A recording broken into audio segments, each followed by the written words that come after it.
buenas tardes, amigos. Este es el segmento Los Diálogos del Montonero, un espacio en el que conversamos con políticos, con economistas, con intelectuales, en fin, con todos los actores que están enfrentando esta terrible pandemia, esta recesión que afecta al Perú, a América Latina y al mundo. Pero la recesión es mundial, la pandemia es mundial. Necesitamos encontrar explicaciones, no solamente locales, nacionales, sino explicaciones que nos permitan encontrar una línea de diagnóstico y de pensamiento sobre las grandes tendencias que están afectando al mundo y particularmente a los países de América Latina. Bueno, con ese motivo hemos convocado, hemos invitado a un intelectual chileno, el señor Alexis López. Él es director de radio y televisión de Santiago de Chile, es profesor universitario, pero ha desarrollado una interesante investigación filosófica sobre la ofensiva, lo que nosotros aquí llamamos la ofensiva neomarxista en América Latina y en el mundo, y particularmente en Chile. Él nos va a explicar, nos va a describir su investigación y nos va a presentar la realidad chilena, un espejo en el que los peruanos que queremos defender la libertad y la república tenemos que mirarnos. Muy buenas tardes, señor Alexis López, y gracias por aceptar esta invitación. Víctor, muchísimas gracias por la invitación del Montonero. Un honor poder conversar con ustedes y transmitirles la experiencia que hemos tenido aquí en Chile y las investigaciones que hemos venido desarrollando hace ya más de 20 años. Bueno, el honor es para nosotros, señor López. Mire, una de las cosas que ha sorprendido a América Latina, a los peruanos, al mundo, es cómo un país como Chile, es decir, un ejemplo para América Latina en cuanto a crecimiento, en cuanto a reducción de pobreza. Chile antes de la pandemia tenía menos 8% de pobreza, ¿no es cierto? Un ingreso per cápita que era el más alto de América Latina y los especialistas hablaban de que era el país que más cerca estaba del umbral o más cerca estaba del desarrollo. Bueno, Chile fue convulsionado socialmente, convulsionado de una manera que los especialistas empezaron a hablar de una situación preinsurreccional, ¿no? Esto tiene que tener una explicación. Y usted, a nosotros aquí, un grupo de peruanos, lo escuchamos en una entrevista con una historiadora. La entrevista se llamaba Revolución 2.0, en la que hablaba de la revolución molecular disipada, es decir, una estrategia muy fina, muy sofisticada, que podría ser la explicación de esta ofensiva neomarxista. Explíquenos, por favor.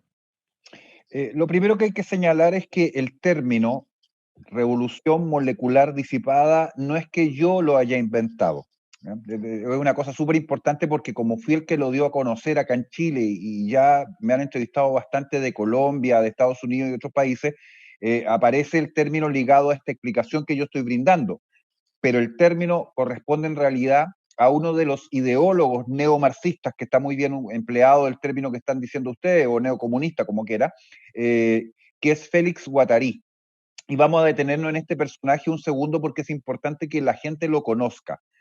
Félix Guattari es un francés, estudió básicamente lingüística y es uno de los al menos 4 autores de un modelo nuevo del punto de vista filosófico que se llama deconstrucción.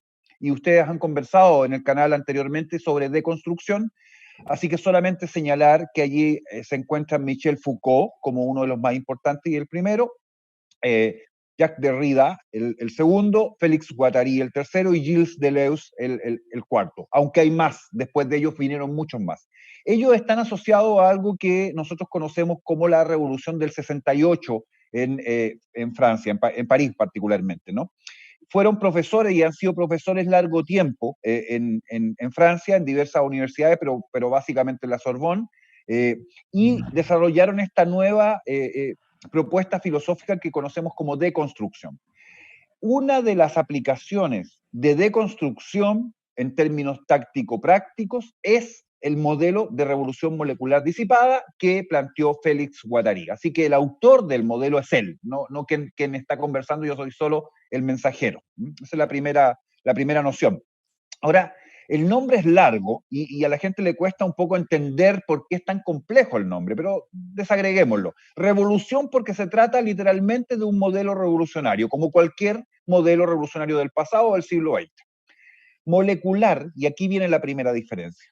Porque a diferencia de todas las revoluciones que tuvimos en el mundo durante el siglo XX particularmente, pero podríamos retrotraernos hasta la Revolución Francesa, donde había un liderazgo definido, una estructura partidaria habitualmente o un grupo revolucionario muy concreto, donde había rostros identificables, y esto se parecía entonces a un tablero de ajedrez donde las piezas tienen características particulares y propias, un rey, una reina, caballo, alfiles. Entonces podemos identificar frente nuestro contra quién se está combatiendo. En el modelo. O clases, como decían los marxistas, o clases. Clases, sí. O sectores sociales claramente definidos. Claramente definidos. Lo que quiero decir es que hay un actor o hay actores que son identificables en los modelos tradicionales revolucionarios. En revolución molecular, los actores se parecen a moléculas que son indistinguibles unas de otras. Entonces no sabemos contra qué estamos luchando, porque hay distintos actores de distintas fuentes, de distintos frentes, de distintos niveles socioeconómicos, de distintos referentes políticos y sociales, movimientos ciudadanos, etcétera, que actúan en forma molecular. No hay una coordinación centralizada, no hay verticalidad, eso es lo más importante. Entonces no tienes al frente un liderazgo único al cual adjudicar el proceso revolucionario. Y finalmente, disipada, que habitualmente estos actores se van a reunir y operar en la acción y coordinan en la acción y luego se disipan. Y no puedes entonces hacer un seguimiento a toda una estructura que haya detrás, por lo cual... Permítame una pequeña interrupción, pero claro, es molecular y es disipada, pero a la hora de producir una situación preinsurreccional, ponen, como en el caso de Chile, al borde del abismo al sistema de derecho y al sistema político constitucional. O, por llamarlo de alguna manera, algo de eso se pretende hacer, por ejemplo, en Estados Unidos, aunque no lo logran hacer todavía, utilizando esta muerte lamentable de Floyd para cuestionar el orden constitucional. Pero, digamos, se han derribado estatuas como la de Washington, como la de Cervantes, como la de Andrew Jackson, pero la estatua de Lenin en Seattle está fuerte y firme. ¿Eso es más o menos a lo que usted se está refiriendo? O le pongo otro ejemplo. En el caso de Perú, mire, en el caso de Perú, un día amanecimos sorprendidos, uno de los grupos económicos más grandes, el más importante probablemente, una empresa Alicorp, le cambió el nombre a una marca de mazamorra histórica, con el que han crecido nuestras abuelas y tatarabuelas, Negrita. ¿Cómo puede la cultura peruana estar al margen del folclore moreno? Le cambiaron Negrita. Y casi una semana antes hubo un documental en la que un guerrillero terrorista, asesino de policías, era presentado como un héroe. Eso es la revolución molecular disipada. Pero, digamos, ¿cómo se genera esto? ¿Cómo se construye esto? Lo que ocurre es que en deconstrucción, y deconstrucción es solamente el último la última de las actualizaciones del marxismo a lo largo del siglo XX. Durante el siglo XX, al menos en 6 oportunidades, el marxismo se pensó a sí mismo, ¿ya? Y se cambiaron las tácticas y la estrategia. Las más conocidas y más cercanas en el tiempo son la transformación que hizo Gramsci en Italia, esto es la época de la Segunda Guerra Mundial, donde él planteó de que el marxismo clásico había errado al pensar de que era la infraestructura, es decir, la economía o los bienes o los medios, la que determinaba la creencia. Y él planteó entonces que lo que había que hacer era trabajar sobre la creencia, la superestructura. Esa fue una de las primeras grandes transformaciones. Sobre las ideas de Gramsci vino después una escuela muy importante que es la escuela de Frankfurt, o en realidad el Instituto para el Neomarxismo, que así se llamó originalmente la escuela de Frankfurt. Y la escuela de Frankfurt le sumó a las ideas de Gramsci la idea de que había que operar sobre el inconsciente de las personas, sobre la psique de la persona. Y se agregó ahí una cantidad importante de teoría práctica, y esta escuela permeó enormemente, porque recordemos que los miembros de la escuela de Frankfurt tuvieron que emigrar a Estados Unidos, y quedó entonces una base en Estados Unidos de formación de marxismo formidable que sigue operando hasta el día de hoy. Bueno, son los que controlan digamos, la cultura, el sentido común de las universidades norteamericanas, de la Ivy League. ¿No? O sea, Si usted ha tenido oportunidad, como yo lo he hecho, de visitar Berkeley en San Francisco, ¿no? En Oakland, en realidad, usted entra a la Universidad de Berkeley y al inicio de la entrada a la universidad hay una especie de salas de kioscos donde la imagen más importante es la imagen del Che Guevara, o la imagen de Fidel Castro, o la imagen de Marx, o la imagen de Lenin. Esa universidad es uno de los focos del llamado progresismo en Estados Unidos o la izquierda norteamericana, pero es Escuela de Frankfurt, aparte de muchas otras, porque estos profesores alemanes que emigraron a Estados Unidos dejaron allí un semillero académico que sigue dando y rindiendo frutos hasta el día de hoy. Finalmente, sobre estas dos nociones, que son Gramsci más Escuela de Frankfurt, más Escuela Austrohúngara y otras más, que son propias de estas modificaciones del marxismo, viene a construirse entonces la Escuela de la Deconstrucción francesa. Y es en esa escuela particular de la deconstrucción donde hay un otro giro radical. Si Gramsci había dicho que lo que había que hacer era la conquista cultural o la lucha cultural, los deconstruccionistas se preguntaron cuál era entonces el foco, la primera herramienta de la cultura. Y acuñaron una frase muy clave, que la primera herramienta de dominio es el lenguaje. Entonces, por eso ellos se especializaron en lingüística y son formalmente académicos de lingüística francesa. ¿Y por qué en el lenguaje? Porque cuando yo le pregunto a usted, Víctor, dígame qué significa, si es la forma más sencilla posible para usted, aborto. Para mí es asesinato. Perfecto, ok. Pero en el sentido común, aborto es un tema polémico y discutible. Okay, absolutamente. ¿No es cierto? Solo quería que acuñara una noción. La gente que es pro vida y yo entendemos al aborto como el asesinato de un bebé por nacer. Eso es clarísimo. Para otra gente es derecho sobre el propio cuerpo y así. No quiero entrar en la discusión respecto a qué implica realmente. Pero ahora le voy a hacer una segunda pregunta para que entendamos un poco cómo opera lo que estoy señalando. Ahora, ¿usted me podría decir qué significa aborto en deconstrucción? No asesinato. Evidentemente. No es asesinato. No es asesinato. No es asesinato. Es, digamos, puede ser un acto de libertad de la mujer, puede ser una situación particular, pero la idea de que una vida está siendo cegada y está siendo interrumpida es un factor o un concepto secundario. Ok. A eso se refiere. Sí, pero ahora se lo voy a explicar en términos de deconstrucción y qué es lo que ellos hacen. Aborto en deconstrucción literalmente es ab, que significa fuera de, orto, que es lo recto, la regla, la norma.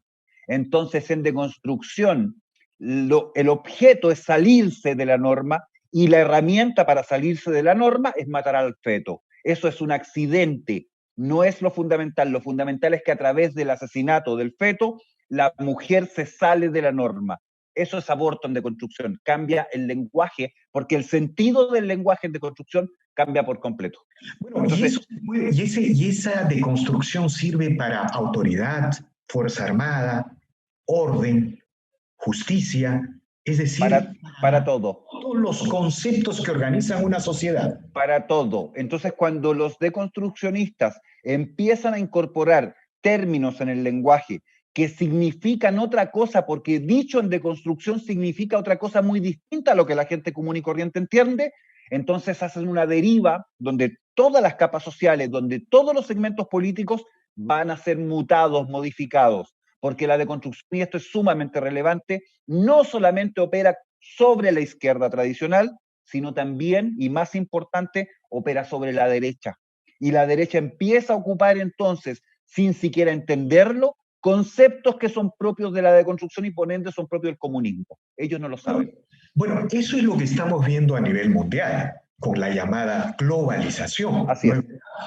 Por ejemplo, el señor Trump está empeñado en que se cumplan los acuerdos de libre comercio con respecto al capitalismo chino. Es decir, el capitalismo chino no respeta los derechos de propiedad. Y no hay capitalismo si no se respetan derechos de propiedad.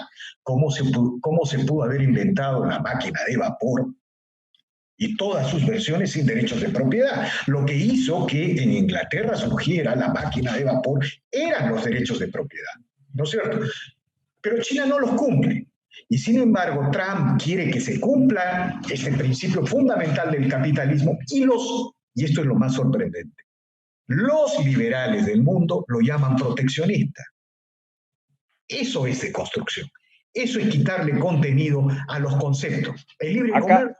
Acaba de vaciar de contenido el concepto de propiedad. Acaba de vaciarlo porque lo adjudica a una categoría casi moral.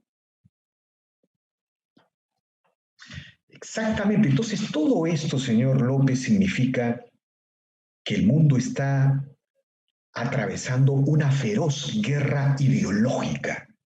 Una feroz guerra ideológica. No sería nada exagerado hablar que estamos viviendo una guerra fría en la que muchos sectores liberales, muchos sectores de la derecha parecen no ser conscientes y como esas ballenas que pierden el sentido de la orientación en el océano y avanzan hacia la costa y se suicidan. Algo de eso está pasando. Aquí nos hemos sorprendido con el tema de Negrita. No salimos de nuestro asombro quienes queremos defender las libertades en este país. Algo de eso se está viendo. Solo le comento que lo que usted está señalando no es solo de Perú, en Chile, y esto no fue este año, fue hace ya 5 o 7 años, no recuerdo, nosotros teníamos una galleta muy tradicional de chocolate que se llamaba Negrita y se dejó de sacar esa galleta exactamente por el mismo motivo que argumentaron o pretenden argumentar allá, en términos de que sería discriminatorio u otras razones de esa naturaleza. En definitiva, se trata, y esto tal vez es lo más relevante, de que es una nueva forma de gobernar, y esto es literal, sin tener ninguna necesidad de ganar una elección o ganar un cargo de representación o estar en el gobierno. Porque para que haya curso político, basta entonces con que haya una fuerza que encauce poder a través de determinado curso político para que la política vaya por ahí. Y lo que han hecho los liberales en Chile y en todo el mundo, y es un sector del liberalismo, ha sido comprarse todas estas teorías, tesis y sentencias en el fondo que la deconstrucción ha ido instalando. Y por ende ellos están deconstruidos y sirven al proceso revolucionario. Ahora esto no es nuevo. Gramsci señaló él mismo de que el socialismo es, lo dijo así, liberalismo maduro. Es decir, no hay posibilidad de pasar a un Estado socialista si no es con liberales que asumieron las categorías propias del socialismo.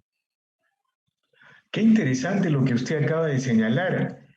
Gobernar sin ganar una elección. Bueno, miren, el Perú, durante los gobiernos de Toledo, no de García, mucho menos de García, de Humala, de PPK y del actual presidente Vizcarra, que en realidad ha gobernado el mismo sector. Aquí en el Perú, digamos, en el debate ideológico, se llama a este sector el llamado sector caviar. Pero qué interesante. Y han gobernado sin ganar una elección. Digamos, han logrado apropiarse del sentido común en las universidades, del sentido común de los medios de comunicación, e incluso empiezan a avanzar a sectores empresariales y como no hay una respuesta ideológica, precisamente ahí está la trascendencia de este diálogo, señor López, como no hay una respuesta ideológica, esta corriente avanza libre, sin pausa, pero digamos al ritmo que ellos deciden. Yo quisiera compartirle unas imágenes de una presentación donde en forma muy resumida se explica lo que es el modelo de revolución molecular disipada y quisiera detenerme en 2 o 3 láminas de esto. Yo se lo voy a compartir y le pediría entonces que usted lo ponga con un link a disposición de todos los televidentes de El Montonero para que ellos puedan bajarlo y poder trabajarlo. Me pidieron esta presentación hace alrededor de un mes para una conferencia internacional de la Escuela Superior de Guerra de Colombia, donde incluso participó el secretario de Defensa de Estados Unidos. Así que tuve el honor de exponer a ese público lo que les quiero mostrar hoy día, que reitero, es un resumen, está sumamente condensado, pero ahí está el fundamento de lo que estamos conversando. Así que si me permite lo podemos compartir. Por supuesto, señor López. Ya, don Víctor. Vamos a mirar entonces este modelo de revolución molecular disipada. Ahí están viendo la portada. Es lo mismo que ustedes van a poder después descargar del link que va a quedar a disposición. Y lo primero que quisiera señalar es esta frase para explicar justamente lo que estábamos conversando. Acá Hay una frase de Gilles Deleuze, que ya lo había mencionado como uno de los autores de la deconstrucción en términos filosóficos, y Tikkun, que es un colectivo francés y a la vez una revista que duró muy poco tiempo, alrededor del año 98 hasta el 2001 no más, pero que después siguió operando y junto con Deleuze escribió un texto, que es un libro que se llama Contribución a la guerra en curso. Y ellos señalan en el libro al inicio que el terror y la crisis son ante todo maneras de gobernar. Y esto es un poco lo que veníamos conversando, porque efectivamente para gobernar no es necesario el estar sentado en el sillón del presidente de la República ni ser miembro del Parlamento. Lo que significa gobernar etimológicamente es tomar el timón, porque gobierno viene del griego kiberne, que significa timón literalmente, el timón de una nave. Entonces, el timón efectivamente lo puede llevar el presidente de la República, pero también podría subir un marino del barco que se llama País y tomar el timón, o podría subir una persona común y corriente, la ciudadanía, y tomar el timón. O podrían venir piratas, meterse al barco y tomar el timón, y ellos estarían gobernando entonces.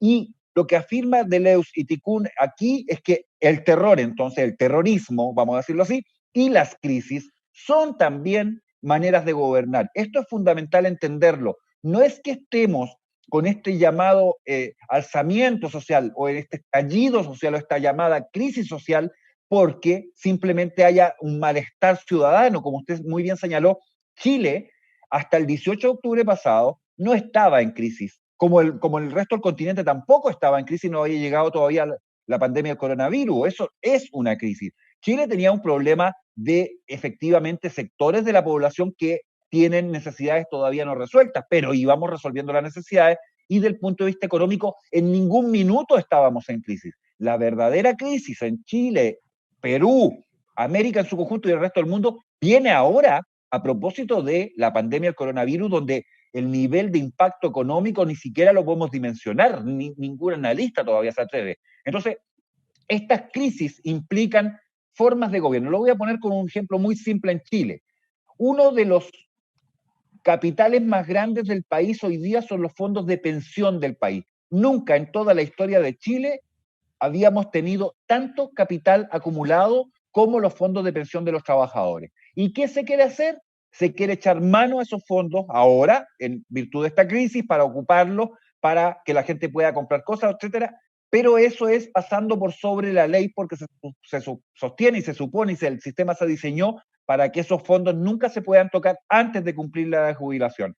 Bueno, Y lo eso que ha pasado en Perú, por ejemplo. Exactamente, por eso tomo el ejemplo, porque a propósito de qué se planteó esto, porque ya lo venían planteando mucho antes de llegar al coronavirus. Hay un movimiento acá que se llama No Más AFP, que quiere que todos estos fondos pasen a manos del Estado y el Estado los administre, que es una cosa típica cuando hay gran capital acumulado y alguien sabe que se va a hacer del poder del Estado, el querer echarle mano a estos capitales para poder en el fondo aprovecharse de ellos, es decir, para robarlos literalmente. Dicho esto, aprovechan la crisis para modificar la política y con esto gobiernan. Ahí hay un ejemplo súper claro de que el terror y la crisis son, ante todo, maneras de gobernar, citando entonces a Deleuze y Tikkun.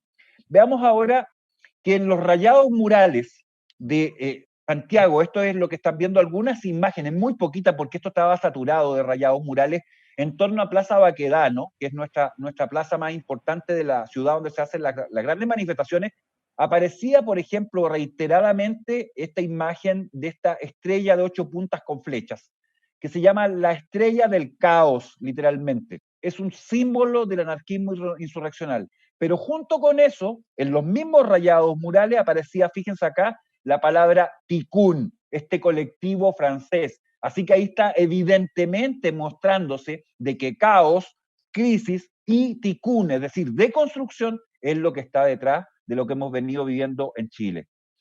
Voy a saltarme esta descripción, pero me quisiera detener acá por dos motivos fundamentales.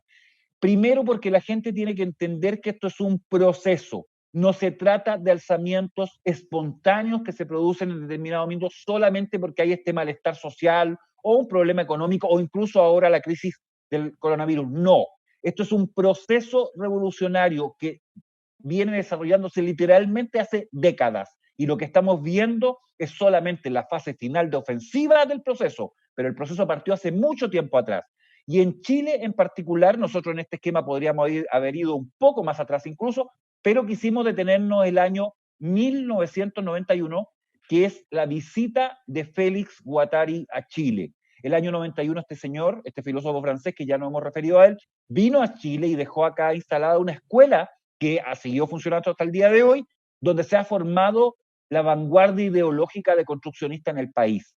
Ahora, ¿por qué Guattari es tan importante? Bueno, en Chile tuvo esta breve pasada, dejó instalada la escuela y después no volvió a venir. Pero en Brasil, Guattari estuvo 14 veces y fue el responsable de llevar a Lula da Silva a la presidencia de la República en Brasil. Entonces ahí usted tiene la potencia, la importancia de la deconstrucción como fenómeno filosófico y de las doctrinas que derivan de ella. Respecto de Perú, quisiera señalarles que del año 95 en Chile, el representante de los inmigrantes del país es un ex activista y terrorista de Sendero Luminoso, que ustedes lo conocen bastante bien.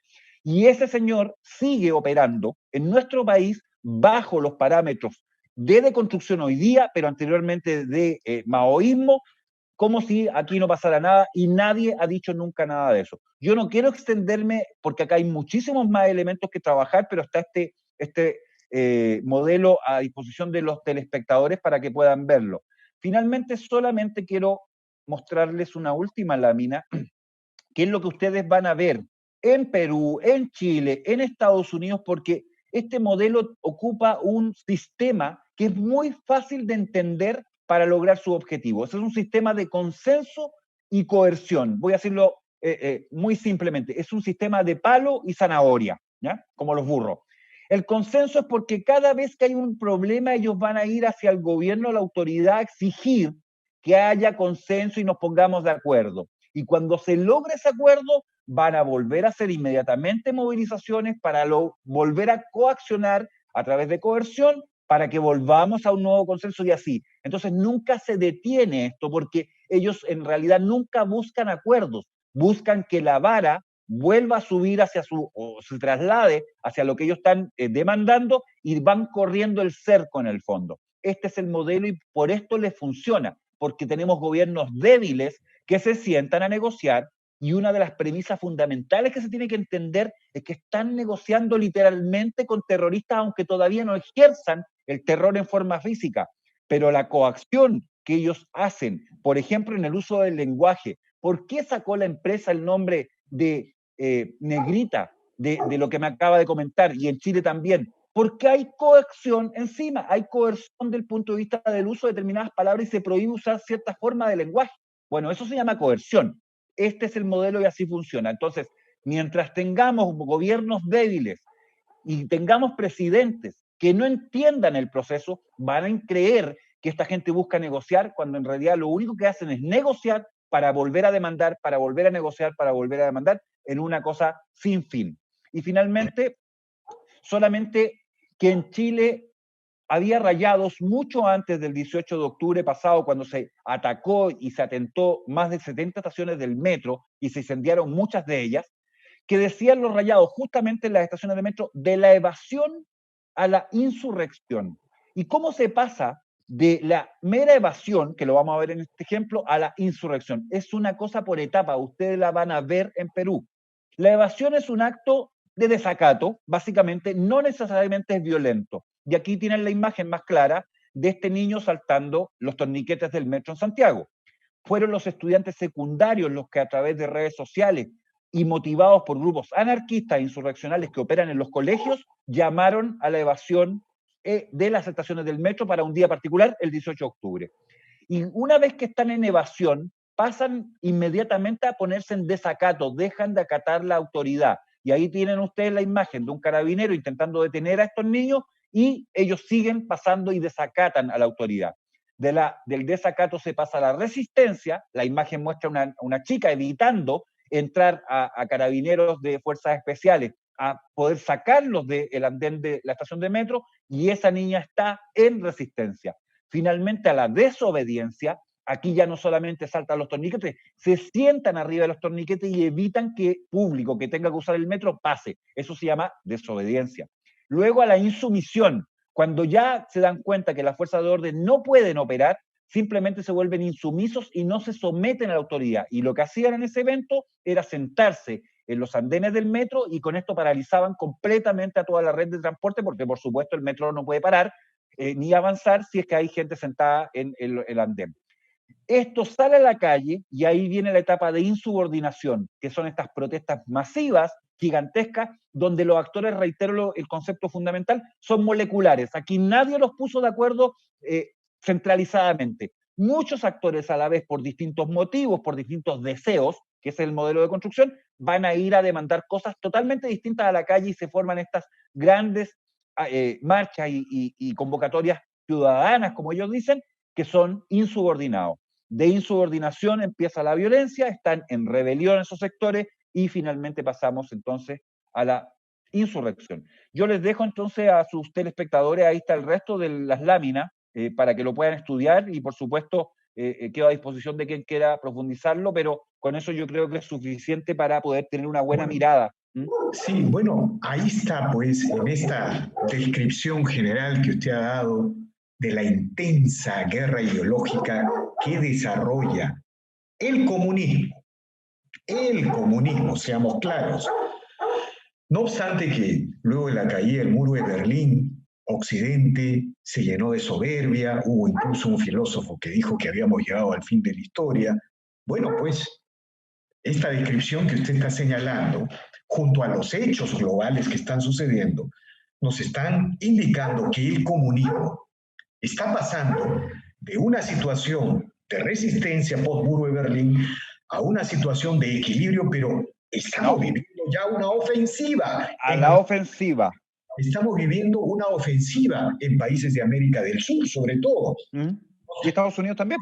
Bueno, en Estados Unidos hay que ver cómo va la cosa, ¿no? Pero todo eso nos indica que esto es una intensa, digamos, hay una intensa guerra ideológica en el mundo y lo peor que ha hecho la derecha, los conservadores y los liberales que aman la libertad es abandonar esta guerra ideológica. Finalmente, Marx tuvo una frase letal, ¿no? La democracia es el régimen de la burguesía, pues. Es de los empresarios. Y los empresarios no logran entender esto hasta ahora, ¿no? Han metido, Víctor, perdón, es que eso es sumamente importante lo que usted acaba de decir. Han metido el concepto de democracia participativa. Usted lo va a escuchar en Perú, lo va a escuchar en Chile, la izquierda en general no habla de democracia, habla de democracia participativa. Y democracia participativa es un término y un concepto acuñado por Lenin, que significa el reemplazo, literalmente, de esta democracia burguesa, que es la que acaba de referir usted, la democracia vertical de partidos políticos, por la democracia horizontal de movimientos ciudadanos, que reemplaza entonces el orden vertical de la sociedad.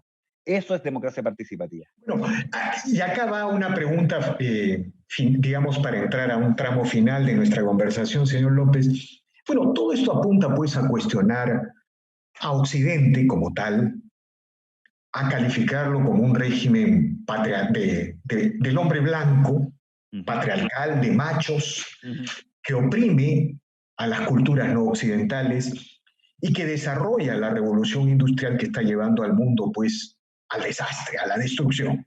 Ese es más o menos el esquema, la imagen general que presenta esta idea de construccionista que usted ha desarrollado con prolijidad. Pero ¿no es hora acaso de hacer de construcción, no sé cómo llamarlo, desde el lado de la libertad o regresar a la fuente, por ejemplo, democracia, ¿no? Los republicanos anglosajones y los padres fundadores de Estados Unidos no hablaban de democracia. Cuando se les preguntaba a ellos generalmente, por ejemplo, a los padres fundadores, si en Estados Unidos estaban construyendo una democracia, ellos respondían, no, un momentito, democracia hubo en algunas ciudades de griegas y luego de Julio César, cuando Julio César, con las masas y las mayorías, asalta las instituciones. Nosotros estamos construyendo una república, que es el gobierno de las instituciones, una república que se elige por una mayoría, pero que se gobierna con las instituciones, porque las mayorías gobernando nunca han producido libertad. No es qué tenemos que hacer los que defendemos la libertad, el sistema republicano y la economía de mercado. ¿Por dónde va la cosa, señor López? Usted acaba de decir una cosa que es absolutamente fundamental. Al igual que en Estados Unidos, nuestras revoluciones de la independencia fueron para establecer sistemas de república. Y por eso somos república hasta el día de hoy. El modelo que quiere implantarse es un modelo de soviets en Chile y en el mundo. Soviet significa consejo. Y consejos son lo que hoy día está plagado el Estado vertical, porque se han metido los consejos de la sociedad civil en toda su estructura. Yo quiero invitarlos a ver en mi canal, hay un video que se llama ¿sabe cuántos soviets hay en Chile? Porque tenemos literalmente miles de soviets hoy día, que son una estructura horizontal metida dentro del Estado, por ley, que está operando en función de este modelo que no es un modelo republicano. En un modelo republicano tradicional tenemos 3 poderes. En Chile ya tenemos 5 poderes porque se suman hoy día la Fiscalía, que opera como un poder autónomo, y además la Contraloría General de la República, que está operando porque tenemos un Contralor que es un verdadero dictador, como otro poder del Estado autónomo más. Lo es desde el punto de vista constitucional, pero se ha sobrepasado en sus atribuciones. Entonces lo que está en juego, literalmente, no es solamente la democracia por este reemplazo de la democracia tradicional, que todos conocemos y entendemos, por esta llamada democracia participativa, que son los soviets operando en el fondo, sino lo fundamental es que se quiere desmontar a la república. Y lo que tenemos que defender es a la república. Eso fue lo que los padres de la patria nos legaron a toda América. Entonces, está en juego eso, que es un modelo de gobierno de la estructura del Estado particular. Eso es lo que se está tentando y desmontando. Porque lo junto con lo que usted ha dicho, vamos a ver post pandemia un intento formal a nivel global de la instauración de políticas globales y de un gobierno mundial, a través, por supuesto, de organismos como la OMS, la ONU y otros. ¿Y de qué se van a aprovechar? De la pandemia para exigir e imponer determinadas medidas. Bueno, en toda época, desde que se inició la idea de un gobierno mundial, y esto hace más de un siglo atrás, porque partió en 1850 aproximadamente, lo fundamental para que exista un gobierno mundial es terminar con los estados nacionales, es decir, terminar con las repúblicas. Y eso es lo que está operando desde el lado de la deconstrucción en la forma que lo he expresado. Entonces, ¿qué tenemos que hacer? Volver a nuestros principios. Nosotros somos herederos de una revolución, que es la Revolución Francesa. Y en la Revolución Francesa se destronó, literalmente, un régimen monárquico y se reemplazó por república. Bueno, nosotros tomamos ese mismo modelo y finalmente no destronamos, porque en el fondo los cabildos en América se originaron para defender a la autoridad del rey. Pero cuando cesó la autoridad del rey español, bueno, asumimos nosotros como ciudadanos la representación del poder de nuestras naciones. Y eso terminó dando origen a la república. Entonces, termino solo con esto, Víctor, muy breve. Está en juego la república. Y quien no entienda esto, no entiende lo que está ocurriendo. Bueno, incluso, señor López, hay que ir más allá. Lo que la derecha latinoamericana, la derecha mundial, los empresarios tienen que entender que si no volvemos a la filosofía, al humanismo, a la cultura, y solo creemos que vamos a defender la libertad con proyecto económico y defendiendo o dando el gran debate económico, bueno, ya vemos lo que está pasando en Chile, lo que está pasando en Perú. E incluso hay que ir mucho más. Usted mencionó la Revolución Francesa. Por ejemplo, yo particularmente soy bien crítico de la Revolución Francesa por el jacobinismo, ¿no? Sí, claro. ¿No? Los republicanos anglosajones, los padres fundadores, habían tomado distancia de ese jacobinismo que arrasó instituciones. Pero en fin, hay que ir a eso. Pero yo antes de culminar esta valiosa entrevista, esta valiosa conversación, quiero hacerle una pregunta. ¿Chile se salva, señor López? ¿Se salva de la ofensiva colectivista de este Estado preinsurreccional post pandemia? Nosotros estamos en insurrección ya desde el 18 de octubre. El proceso revolucionario no se ha detenido un minuto en el país, inclusive con la pandemia. Hoy día volvieron a quemar camiones y buses en el sur, en la provincia de Arauco. En solamente una semana se han quemado más de 15, entre buses y camiones, más ataques a carabineros, más incendios de casa, más cochebombas, más adicionalmente bombas en torres de telefonía. La insurrección está absolutamente en marcha en el país. El presidente de la República que tenemos, que es un hombre cobarde, que es un hombre que no tiene voluntad y que es un hombre que lo único que teme es terminar preso por violación a los derechos humanos, si aplica el orden público, si aplica el Estado de Derecho, no ha hecho absolutamente nada, nada, nada por detener la insurrección en curso y probablemente no va a hacer nada. Acá la única respuesta que tenemos ante esto es que los ciudadanos, los patriotas, asumamos la resistencia al proceso insurreccional. Y va a ocurrir en Chile, como va a ocurrir en Perú, como ha ocurrido en Colombia, como va a ocurrir en todo el continente. Es caos o patria. No hay más bando. Y los patriotas tienen que luchar por la patria. Esa es toda la salida. Yo no sé y no le puedo anticipar si vamos a tener la capacidad de que los patriotas nos unamos, que los patriotas entremos en resistencia y logremos derrotar la revolución. Eso estamos haciendo, estamos luchando para eso. Pero el proceso revolucionario lleva décadas de ventaja. Y nosotros estamos recién explicándole a la gente, porque cuando hace 18 años atrás yo planteaba en textos que están ahí escritos, ustedes lo van a poder ver, porque le vamos a compartir esta carpeta con documentos, que venía esto. Por supuesto, nadie le cree a uno cuando 18 años antes está diciendo va a ocurrir tal cosa. ¿Ya? Hoy día, que está ocurriendo, recién están mirando la cosa que hemos venido diciendo a largo tiempo. Bueno, todavía es tiempo de que se tome conciencia y particularmente los empresarios que entiendan que van a ir por ellos, que les van a expropiar todo, porque ya les expropiaron lo más importante que son sus hijos. Sus hijos los han formado bajo ideas de izquierda y ustedes no han hecho nada, porque lo único que creen es que hay que entregarle al joven bienes materiales y lo que menos importa son los bienes materiales. Valores y principios son lo más importante que hay que entregarle. Eso es educación y eso se hace en la casa, no en el colegio. Entonces, mientras esa derecha económica que cree que la economía guía a la política y la economía nunca ha guiado a la política, siempre es resultado de una determinada política. Y mientras eso no lo entiendan, este proceso va a avanzar sin freno ni porque no tiene contradiscurso, que es lo fundamental. Y lo que se requiere entonces es volver a pensar cuáles son los valores y principios que defendemos como base, como piso, y por eso hablo de patria como primer principio, y sobre eso construir un contradiscurso que se oponga a esta insurrección en curso. Muy bien, señor López, infinitamente agradecido por esta valiosa conversación, extremadamente agradecido. Sabemos que este análisis, esta descripción, este diagnóstico que ha desarrollado usted va a servir de mucho, no solamente a quienes queremos defender las libertades en el Perú, sino a América Latina y quizá y también al mundo, porque ese es el espíritu de la respuesta que hay que desarrollar. Infinitamente agradecido, señor López. Muchas gracias. Víctor, muchísimas gracias a usted y un gran saludo a Perú y fuerza a los patriotas en Perú también. Muchas gracias. Bien, amigos, esto ha sido Los Diálogos del Montonero.